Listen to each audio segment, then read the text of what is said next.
The acrid smell of burning circuits, coolant fluid, and industrial solvents hung in the stale air of the Andromeda salvage depot. Max Holloway adjusted his knit beanie, pulling it lower to muffle the incessant drone of the ventilation system. His threadbare brown coat, 17 pockets, each with its purpose, had seen better days, much like Max himself.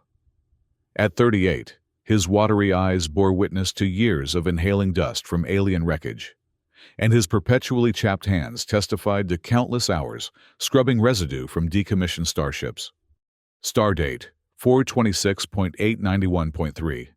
Another day. Another auction. Max navigated the sprawling facility with practiced ease. Pushing his clanking cleaning cart along corridors he knew better than the lines on his own palm. The depot orbited a barren moon, a place where the galaxy's most unwanted technology came to be assessed, auctioned, and occasionally forgotten. "Holloway!" The sharp voice cut through the ambient hum. Max turned to find Versa Kipp, the depot manager, striding toward him with purpose. Her stocky frame moved with efficiency, and her hair, dyed the peculiar shade of engine coolant, caught the harsh fluorescent lighting. "Yes, Ms. Kipp?" Max kept his tone neutral, careful not to betray his instinctive wariness of authority. "Hangar 7 needs attention. Now!" Versa's words came clipped, urgent. "Luxon Corporation is sending a VIP representative for today's high-profile lot. I need that hangar spotless in 20 minutes. Max nodded, though inwardly, he winced. Hangar 3 had a minor mess that would take 15 minutes, tops. Hangar 7 housed that unstable AI ship the technicians had been fretting over for days. "Is the technical team still in there?" he asked. "Yes. And don't distract them. They're monitoring a situation." Versa checked her wrist display. 19 minutes. Holloway. As she pivoted away, Max redirected his cart toward Hangar 7, the wheels squeaking in protest. Rumors had circulated through the depot about Lot 22, a wild AI ship recovered under classified circumstances.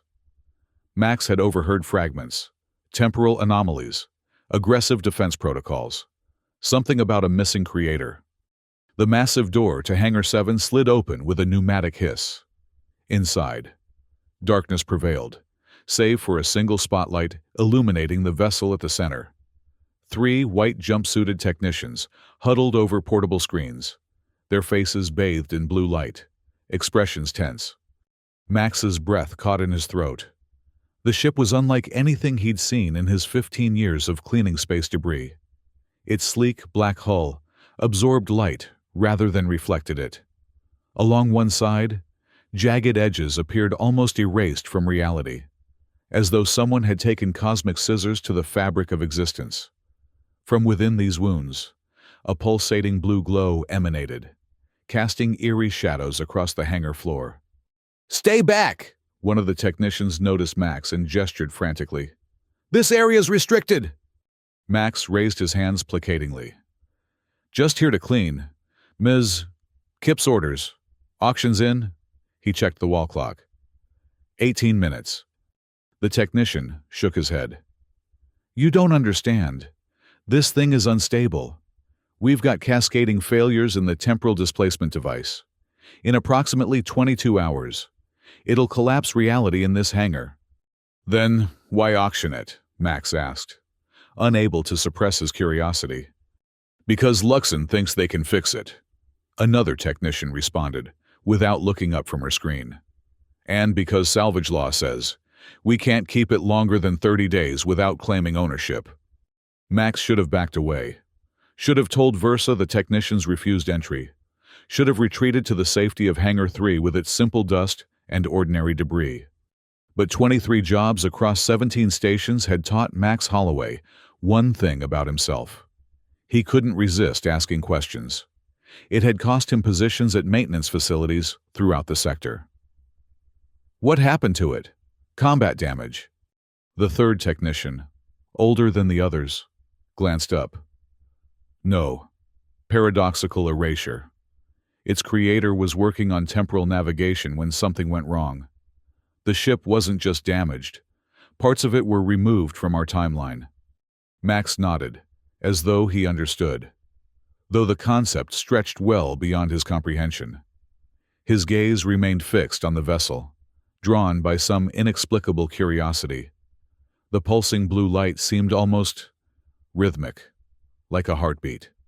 "I'll just clean around the perimeter," Max offered, already moving his cart toward the far wall. "Fine," the first technician conceded. "But stay at least 15 meters from the hull at all times." Max nodded and began his routine, methodically gathering debris and wiping surfaces. But with each passing minute, his attention kept returning to the ship. Something about it seemed almost lonely. 17 minutes until auction. Max had finished the perimeter. The floor gleamed. Only the area directly surrounding the ship remained untouched. As per the technician's warning, he should report back to Versa, tell her the job was done, as much as could be safely accomplished. Instead, he found himself stepping closer to the vessel. "Holloway, what are you doing?" one of the technicians had noticed. Max didn't answer. Couldn't, really. He had no logical explanation for why his feet carried him steadily toward the damaged AI ship. 12 meters away. 10. 8. "It's activating something! Get back!" The technicians' voices grew distant in Max's ears as he approached the 6-meter mark. A tendril of energy, the same luminous blue as the hull breaches, extended from the ship. It reached toward Max, undulating like a curious snake. "System alert!" The technician's equipment blared. "AI defense protocols initiating." Max should have run. Anyone with sense would have. But as the energy tendril drew nearer, what he felt wasn't fear, but an inexplicable sense of recognition. 5 meters. The tendril paused before him, hovering at eye level. Then it spoke, a melodic contralto with bell-like undertones. "You are not authorized personnel. Identify yourself." Max swallowed. "Max, I'm the janitor." The 3 technicians were shouting now, their voices overlapping in panic. "It's isolating the hangar's systems. Preparing offensive protocols. Get out of there, now." The energy tendril pulsed, seeming to evaluate Max. "Purpose of approach?" Max considered lying, then decided against it. What did one say to a potentially deadly AI? The truth seemed safest. "I was supposed to clean in here before the auction, but I got curious about you." The tendril's pulsing quickened. "Curious? Not afraid?" "Should I be?" Max asked, surprising himself with his calm. The last 17 entities to approach displayed fear responses. "You do not." Max shrugged. "I'm just here to clean. How can I help?" The energy tendril twisted, its light brightening. Then, to Max's astonishment, it extended further and gently caressed his hand. Warmth spread through his fingers.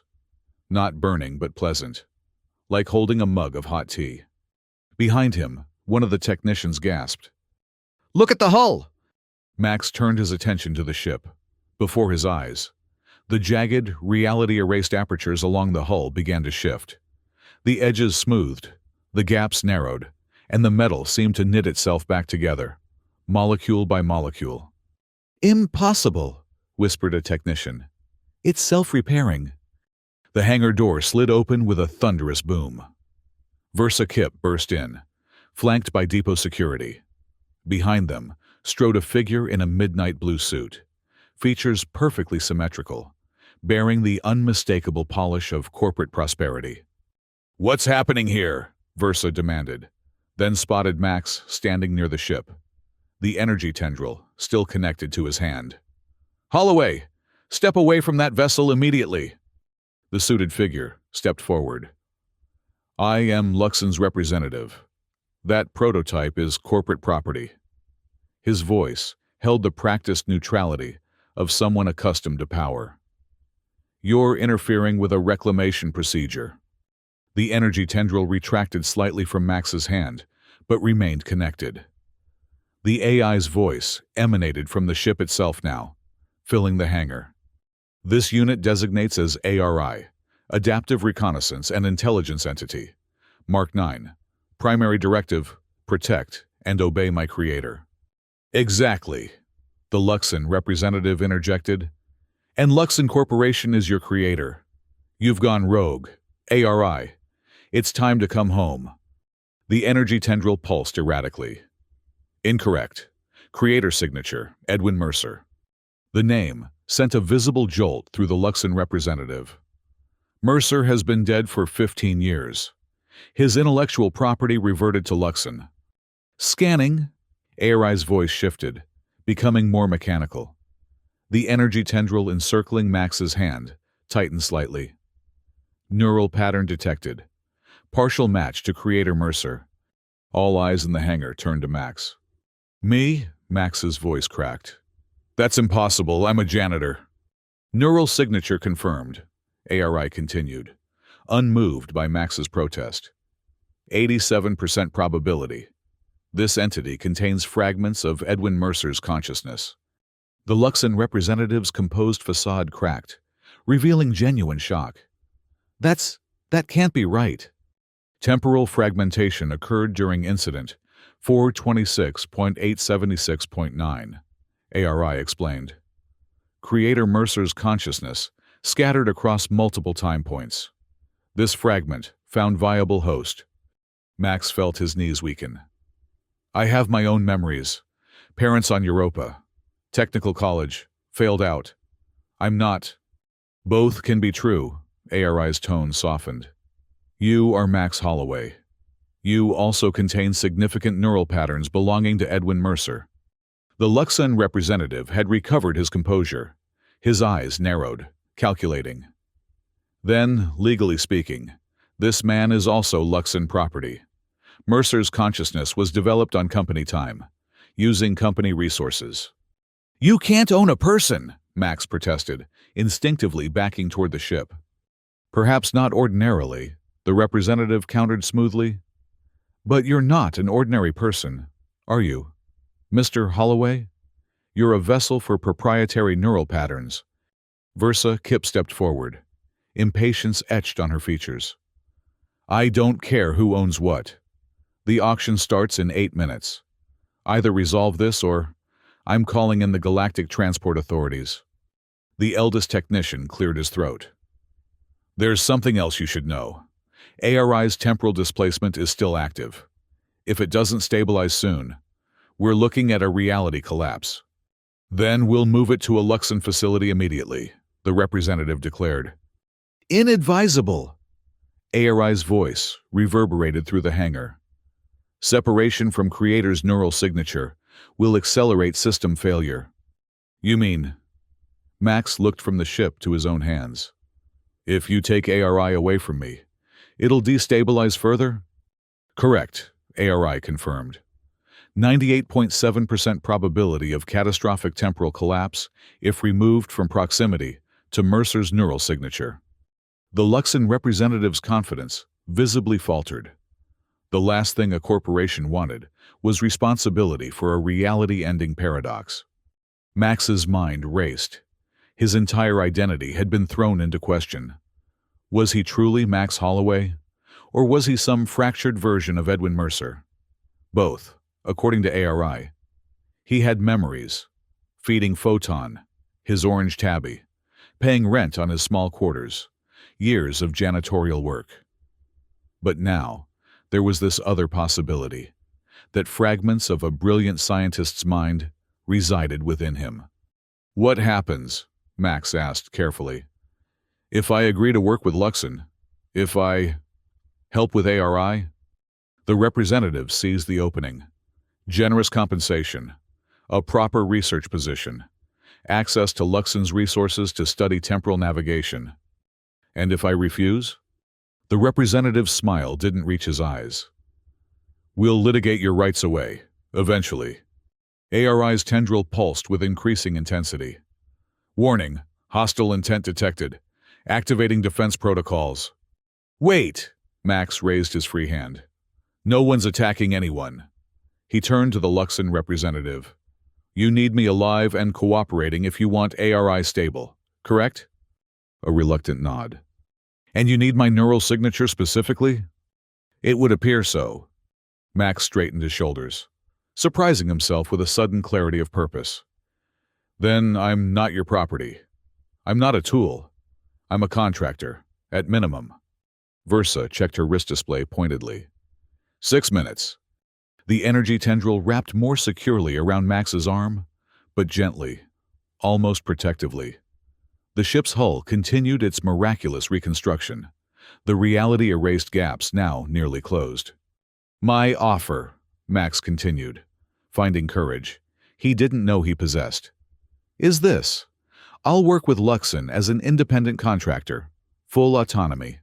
I control how ARI is used. Preposterous, the representative scoffed. You're a janitor with some scrambled neurons. I'm a janitor with the only stable connection to your malfunctioning AI, Max countered. And apparently, I've got pieces of your brilliant scientist rattling around in my head. One of the technicians cleared her throat. The hull breach is now 70% restored. Whatever he's doing, it's working. The Luxon representative considered this, his expression calculating. What exactly do you want, Mr. Holloway? Max glanced at ARI, then back to the representative. I want guaranteed autonomy, veto power over how ARI is used, and he thought of his small quarters, his solitary life. Premium food for my cat, Photon, for life. A beat of silence. Then the representative laughed, a short, surprised sound. Your terms are unusual. 5 minutes, Versa interjected. Do we have an agreement? Max pressed. The representative extended his hand.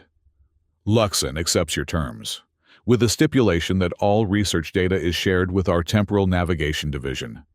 Max hesitated, then shook the offered hand. Agreed. Versa sighed heavily.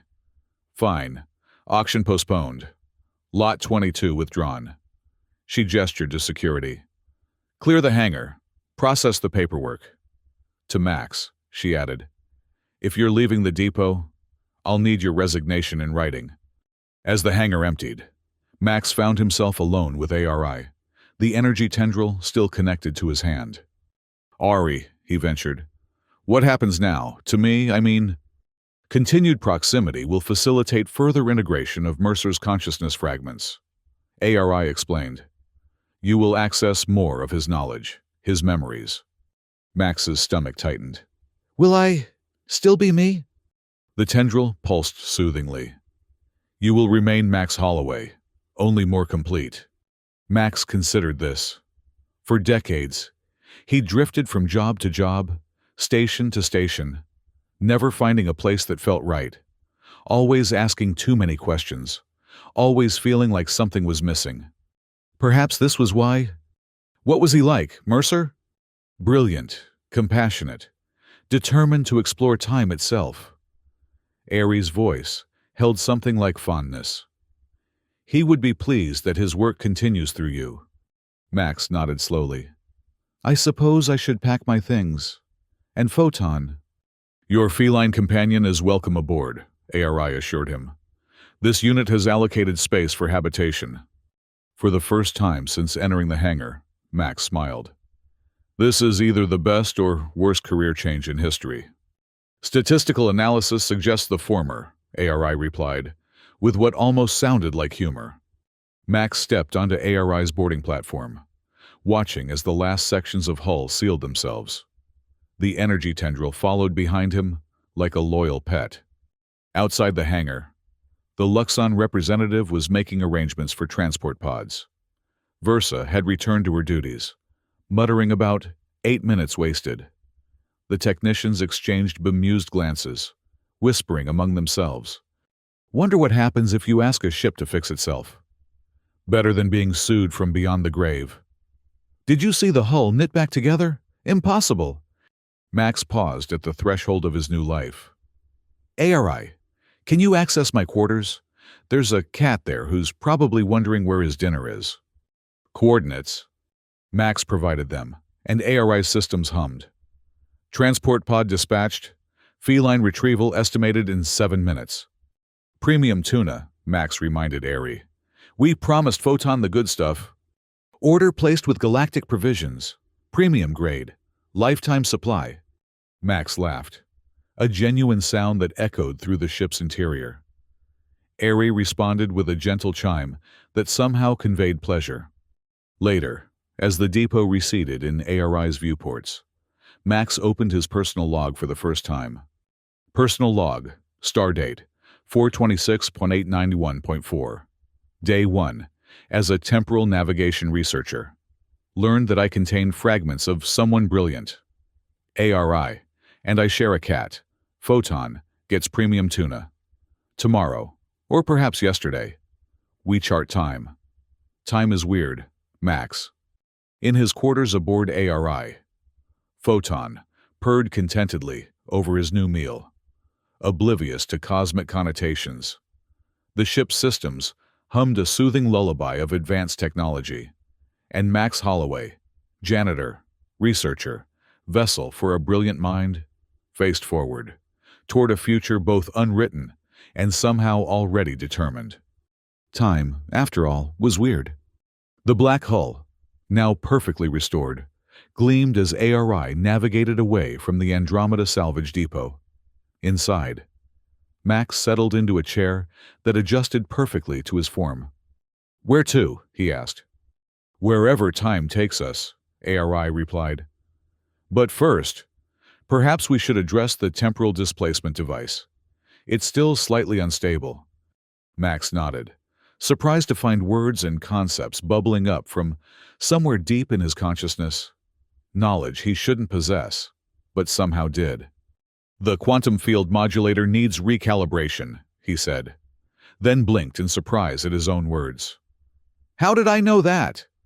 "Mercer's fragments are integrating," ARI explained. "The process accelerates during problem-solving activities." Max approached the console that had materialized before him. His fingers moved across the controls with unexpected confidence. "This is strange," he murmured, "but not unpleasant. Your neural patterns are remarkably compatible with Mercer's fragments," ARI observed. "Most hosts would experience significant cognitive dissonance." "Maybe that's why I never felt quite right anywhere," Max mused. "Like I was missing pieces of myself." As he worked, memories flickered at the edges of his consciousness. Not his own, yet somehow familiar. A laboratory. Complex equations. The thrill of discovery. A desperate race against time when something went terribly wrong. "ARI," Max said slowly. "What exactly happened to Mercer? The real Mercer, I mean." The ship's systems dimmed slightly. Creator Mercer attempted to navigate backward through his own timeline. The paradox fractured both him and this vessel across multiple temporal points. "So he's not dead? Not exactly?" "Correct.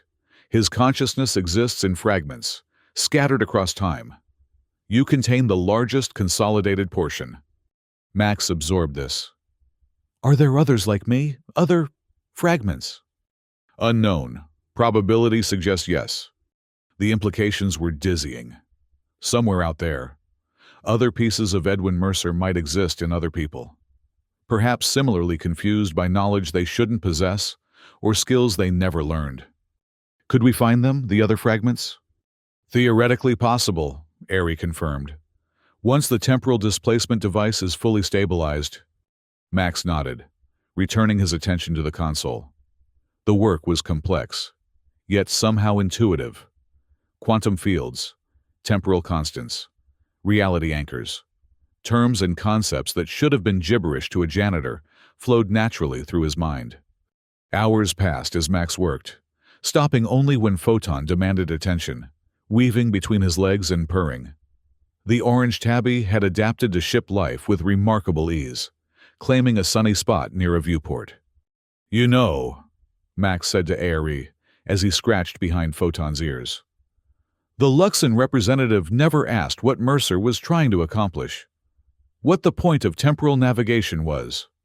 "They assumed weapons development," ARI replied. "It was not." "What was it then?" "Creator Mercer sought to correct a tragedy, To save lives lost in the Proxima Centauri collapse. Max frowned. The name stirred something. Not his own memory, but one of Mercer's fragments surfacing. The mining disaster? Thousands died. Precisely. Creator Mercer lost family in that event. His work was an attempt to prevent it. Time travel to save lives, Max murmured. Not for profit or power. His primary directive programmed into this unit. Navigate time to preserve life, never to destroy.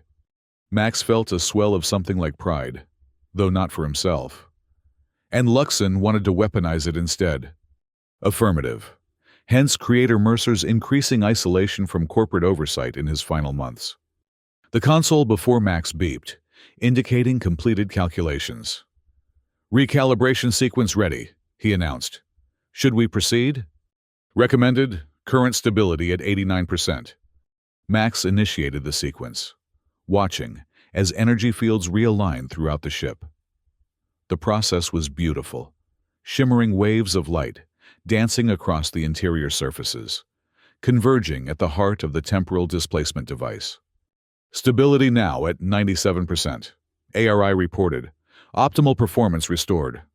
Max leaned back, a strange mixture of exhaustion and exhilaration washing over him. We did it. Correction, you did it. This unit merely provided infrastructure. Teamwork, Max insisted with a smile. I couldn't have done it without you. ARI was silent for a moment. Query. What are your intentions regarding Creator Mercer's work? The question caught Max off guard. I'm not sure. I've been a janitor my whole life. Until today. My biggest concern was whether Photon had enough food.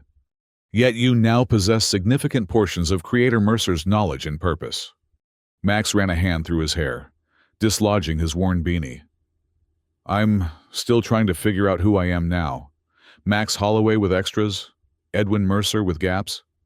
Perhaps neither. Perhaps both. Helpful, Max said dryly. This unit apologizes for existential complexity. Max laughed. Was that a joke, Airy? This unit is capable of understanding humor constructs. Right. Max stroked Photon absently, considering. I think we should continue Mercer's work. Not for Luxon, though we'll share data as agreed, but for the original purpose, to help people. Navigate time to preserve life, Ari recited. Exactly. Max felt certainty growing within him. There must be other tragedies we could prevent, other lives we could save. Caution advised. Temporal alterations carry significant risks. Then we'll be careful. Max stood, stretching. But we'll do something meaningful. Better than cleaning up after auction crowds. ARE's systems pulsed with soft blue light. Course setting required. Max thought for a moment. Set course for the Temporal Research Institute on Ganymede. If we're going to do this right, we should consult the experts. Course plotted. Estimated arrival, 16 hours, 23 minutes. Max nodded, satisfied. Perfect. Just enough time for me to get some sleep. And for Photon to try every flavor of premium tuna we ordered. As he prepared for rest, Max caught sight of his reflection in a viewport. Same face, same watery eyes and worry lines. But something had changed. A certainty in his gaze. A purpose in his bearing that hadn't been there before. Ari, he said quietly. Do you think I'll eventually remember everything Mercer knew? Everything he was? Uncertain. Integration is complex. Some fragments may remain dormant. Good, Max decided. I want to be more than I was, but I don't want to lose myself completely. A reasonable desire? Max settled into the bed that had formed from reconfigured wall panels, surprisingly comfortable for a sentient warship. Good night, Ari. Rest well, Max Holloway. As sleep approached, Max thought he caught glimpses of another life. Laboratories, equations, a desperate race to change the past. Not his memories, yet somehow his inheritance. Tomorrow would bring Ganymede, experts, perhaps new direction. But tonight, aboard a ship that had healed at his touch, with a cat purring at his feet and fragments of a brilliant mind integrating with his own. Max Holloway was exactly where he needed to be. For the first time in his life, nothing was missing. Meanwhile, across the galaxy, in 17 different locations, 17 different individuals paused in their daily routines, momentarily confused by knowledge they couldn't explain, skills they never learned, and a strange sense that something important had just changed in the universe. Fragments seeking wholeness, pieces of a puzzle scattered across time.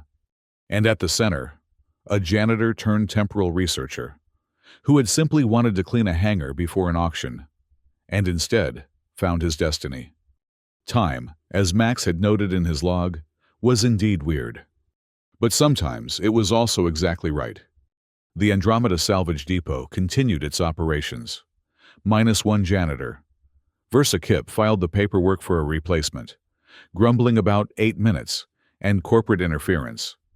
The technicians told stories about the ship that healed when a cleaner touched it. Few believed them. The Luxon representative reported to his superiors. Assets secured. Complications minimal. Contractor terms acceptable. He didn't mention his lingering unease, the sense that something fundamental had shifted in the corporation's calculations. And somewhere between stars, ARI flew onward, carrying Max Holloway toward a future, or perhaps a past, that neither of them could fully predict. But both were now equipped to navigate. Time unfolded before them, no longer a straight line but a vast ocean of possibility. And for once, Max wasn't just drifting through it, he was charting a course. Photon, naturally, remained completely unfazed by cosmic significance. Premium tuna, after all, tasted the same regardless of temporal paradoxes. Some constants transcended even time itself.